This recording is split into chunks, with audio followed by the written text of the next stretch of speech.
Right, let's get cracking. Coming up, it's another Loco repair challenge. All these engines have been broken, mistreated, or literally just left to rot. I'm going to try and fix them up so that these forgotten models can be enjoyed once again. But there is a catch. Each repair job has a time limit, and this is decided by the time-o-matic machine. If the time runs out before the repairs are complete, then the engine will go to the evil scrapman. I am the scrapman. This season, the engines are in worse condition than ever before, and the time limits are tighter than ever before, so this time my skills will truly be put to the test. Welcome to Salvage or Scrap.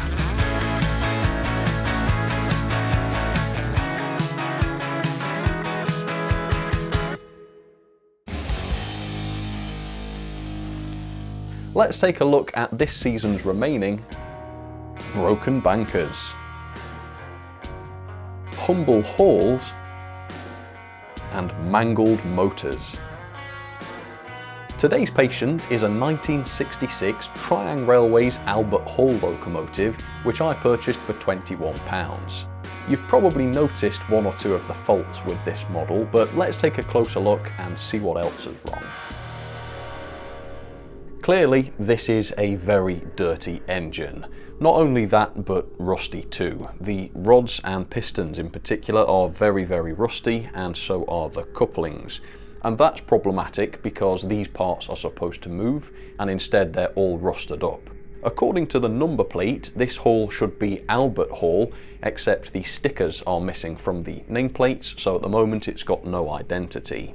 There's also a big chunk missing from the cab roof. I doubt that I will have time to fix this, but if I do get long enough, I might be able to give that a try.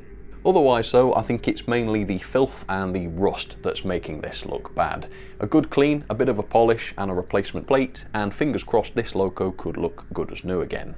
These Triang Locos were built to last, and it's very rare to find one that is beyond repair mechanically. So let's give this one a test and let's see if there's any sign of life.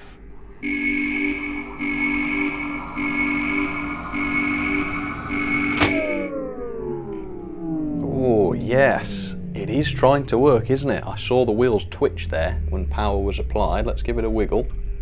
Oh, it seems to be dead again. But anyway, I've seen that there is a sign of life here. It's trying to move. Obviously, very bad for this thing to try and move when it's all rusted up as it is. It's going to put the motor under unimaginable strain. So I'm going to stop applying power to it. I don't really want to try and drive this Loco again until it's had some proper care and attention. Hopefully this one will be quite straightforward. It needs a clean, obviously, it needs some new nameplates, and it needs a full service mechanically. How long have I got to do all of this stuff? Time-o-matic, if you will. 20 minutes.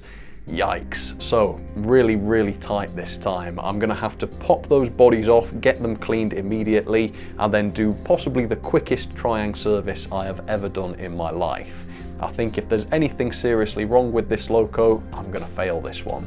So it's gonna be tight. Please wish me luck. Let's get started. The rules are that I'm not allowed to go shopping for any replacement parts. I can use parts that I already have in my own stores, or I can 3D print brand new ones, but anything made this way must be printed within the time limit. Right, so I think to service this, clean it up, make new nameplates, honestly I think that's impossible in 20 minutes. And logically, I should cut some corners. I should perhaps forego cleaning the body in order to be finished on time. But I don't want to do that. Really, for me, this has to be all or nothing. If I go down trying to do my best, then so be it.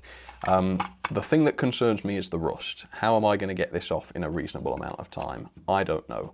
But, time-o-matic, 20 minutes please, in 3, 2, 1, start. Right, first thing is going to be to get the bodies off. Not 100% sure how these tender bodies come off, but there is a screw on the base, so I'm going to get that off, if possible, straight away. Yep, that's done it, okay.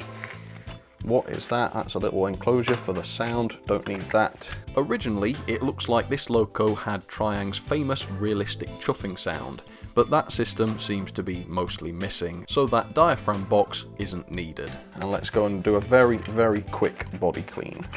Alright. This model has over 50 years of grease and dirt buildup on the body, but I have literally seconds to remove it. I'm not sure how good a job I'll be able to do in the time. Okay, that'll do. Tender. With the worst of the dirt removed, it's time to dab the bodies dry and return them to the workshop. Okay, let's get these drying underneath the heater immediately. Heat on, let's get to that Loco chassis. Okay, so it's pretty much going to be a full disassembly. I can see that it is utterly filthy, so I need to dust it off to start with. Dust and fluff can easily jam up a mechanism, so it's worth taking a second to brush some of that away. Let's whip the motor off.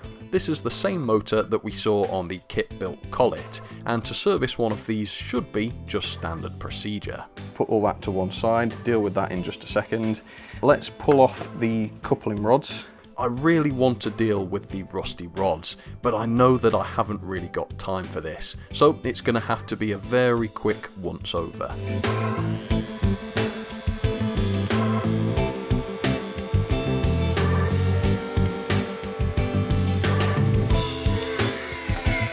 Okay, well, it's very quick and dirty, but I think that's all I've got time to do, so let's get that back on, and then I've got to try something similar on the other side.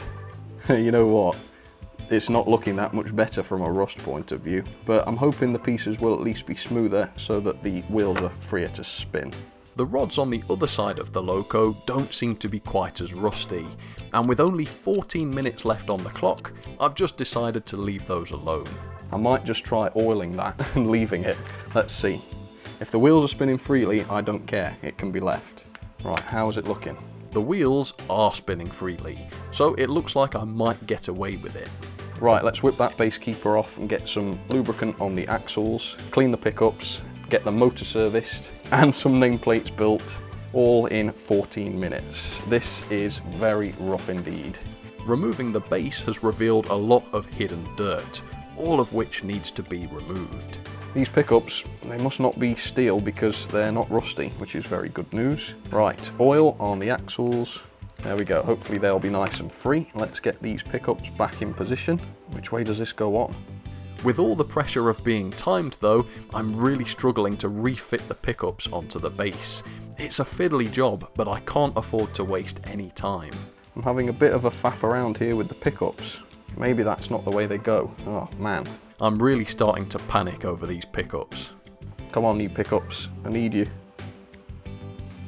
Yeah, that's right, I got it, okay. At last, the pickups are back in place and I'm able to move on. Man, that is time I could not afford to waste. So hopefully the chassis is now decently clean and free rolling. Let's have a look, see if it is. Yeah, that's reasonably free rolling. Right, this motor looks absolutely ditched. Usually I'd prefer to spend at least 10 minutes cleaning it up properly, but today I'm having to settle for a rather slapdash cleaning. The commutator may be slightly tarnished at the end of it, but I'm just going to have to live with that. Looking good. Where's a needle? I'm going to clean out that commutator. Yeah, it needs it. I'm pulling great chunks of carbon out of the commutator. It looks like this Loco's had a very long and tough life. Right. Final clean of the commutator. How long have I got time-o-matic? About 11.5 minutes. Oh my goodness. Lubricant. You know what? I'm really having to rely on these Triang Locos being built to last. If this was a modern Loco in this state, I would need 2 to 3 times the amount of time to fix this, and therefore I would fail. Right, is the motor okay magnetically? I've made a mistake. I've reassembled the motor without remembering to check the magnet, and the magnet really needs recharging. Don't know if that's going to do it. Let's see if the motor works.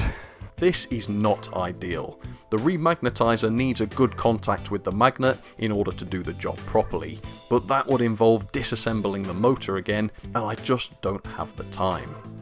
Motor seems to be struggling. Let's try again. Oh, there's some sign of life. Turn it up.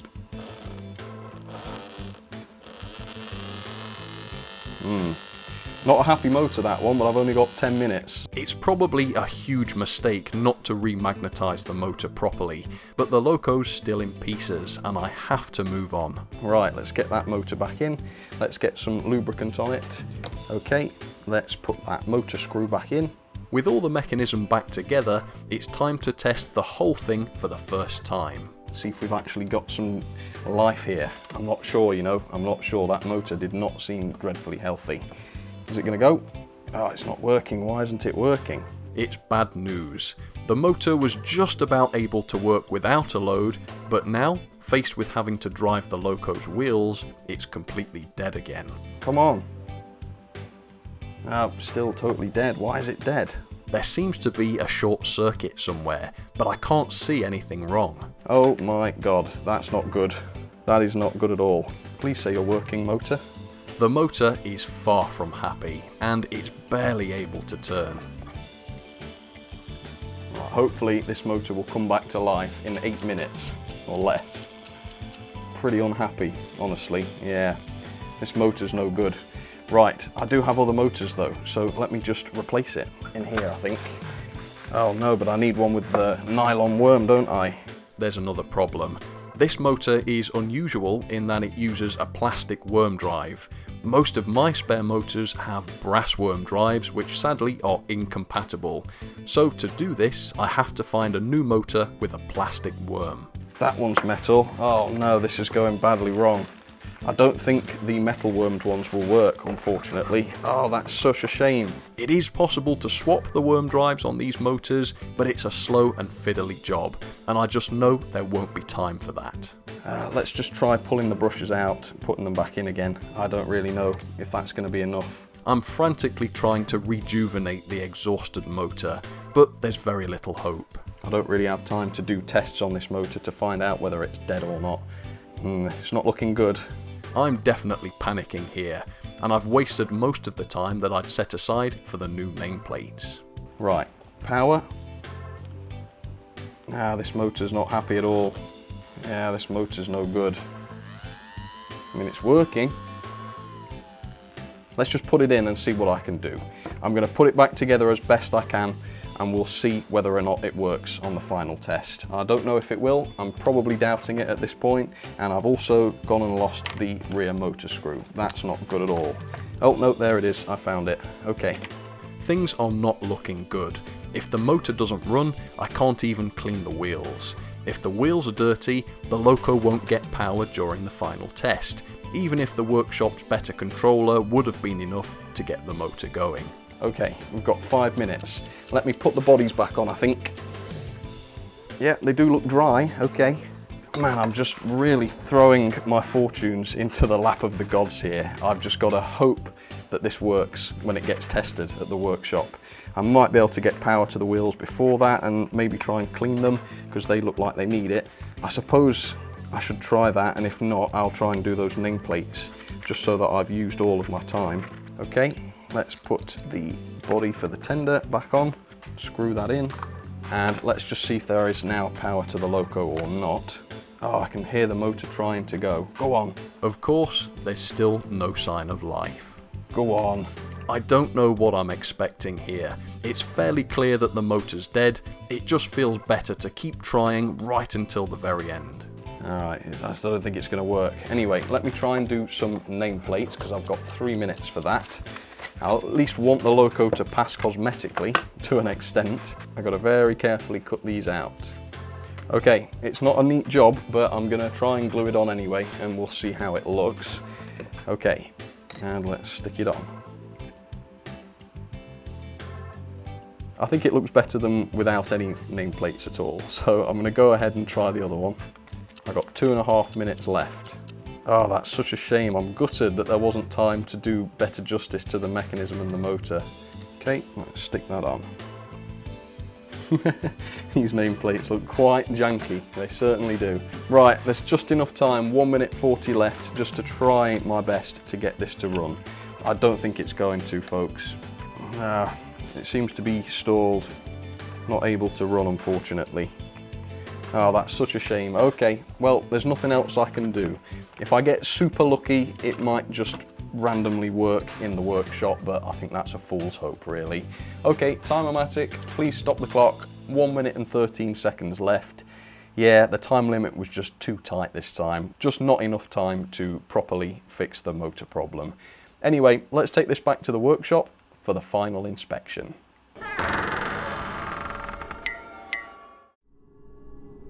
The Triang Albert Hall is back in the workshop after 18 minutes and 47 seconds of repair work. I'm just about to make the final inspection, but first here's a reminder of how the Loco looked to begin with. Well, it was very dirty, obviously, which really detracted a lot from the Loco. It was also extremely rusty, particularly around the wheels and the rods, and of course it had no nameplates fitted. And here is the final result. Now, I don't think you'll be surprised to hear I'm not dead happy with this one. The whole point of the show is to put me under pressure, and sometimes it works and I'm able to turn a Loco around, other times it doesn't work, and I think this is one of the occasions where it has not worked. The Loco body looks a little bit better, but the finish on this is still not great because I just didn't have time to give it a proper clean.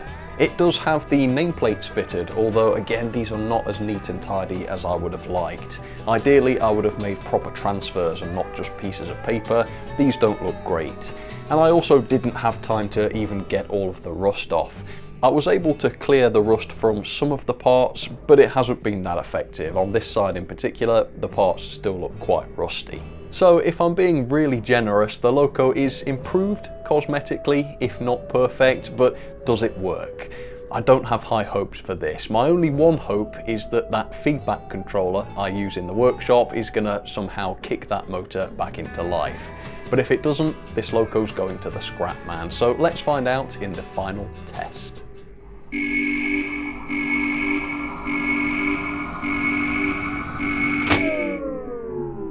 Well, I wasn't expecting any surprises, and sure enough, no surprise here at all.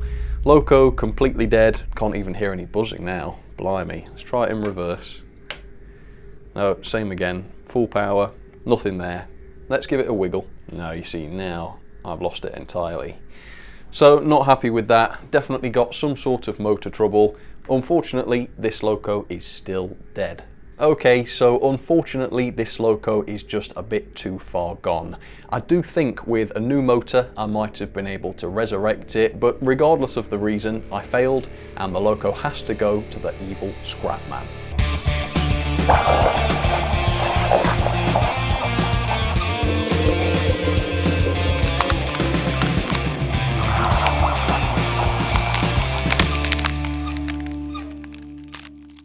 Well, there you go. You can't win them all, and that one certainly was just too much for me to handle. Anyway, I'll see you next time on Salvage or Scrap.